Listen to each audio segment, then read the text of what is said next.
Hi friends, டேஸ்டியான கொத்தமல்லி புதினா சாதம் எப்படி செய்கிறதுன்னு பார்க்கலாமா? அதுக்கு ஒரு குக்கர் வச்சுட்டு கொஞ்சமாக எண்ணெய் ஊற்றி கடுகு கடலைப்பருப்பெல்லாம் போட்டு பொரிஞ்சதுக்கப்புறம் கொஞ்சமாக முந்திரி, பெரிய வெங்காயம், கருவேப்பிலை இதெல்லாம் போட்டு நல்லா வதக்குங்க. இப்போது வெஜிடபிள்ஸ்க்காக உருளைக்கிழங்கும் ஃப்ரோசன் க்ரீன் பீஸும் ஆட் பண்ணியிருக்கேன். இதையும் போட்டு 2 மினிட்ஸ் குக் பண்ணதுக்கப்புறம் ஒரு பேஸ்ட் ரெடி பண்ணிக்கலாம். அதுக்கு ஒரு கைப்பிடி அளவுக்கு கொத்தமல்லி, புதினா ஆட் பண்ணிக்கோங்க. அப்புறம் காரத்துக்கு ஏற்ப பச்சை மிளகாய், ஒரு துண்டு இஞ்சி, 3 பல் பூண்டு, கொஞ்சமாக புளி இதெல்லாம் அரைச்சி ஒரு பேஸ்ட்டாக ஆக்கிட்டு அதையும் குக்கரில் ஆட் பண்ணிக்கலாம். அந்த தண்ணியெல்லாம் பிரிஞ்சு மசாலாவோட பச்சை வாசனைலாம் போனதுக்கப்புறம் நம்ம எடுத்து வச்சுருக்கிற அரிசியை ஆட் பண்ணிவிட்டு ஒரு 2 மினிட்ஸ் குக் பண்ணுங்கள். இப்போ அதில் தண்ணி ஊற்றி தேவையான அளவு உப்பு போட்டுக்கலாம்.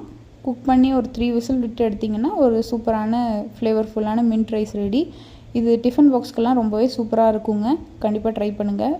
பொட்டேட்டோ ஃப்ரை அண்டு வடகம் வச்சு சர்வ் பண்ணிங்கன்னா ரொம்பவே டேஸ்ட்டாக இருக்கும். தேங்க்ஸ் ஃபார் வாட்சிங். பாய்.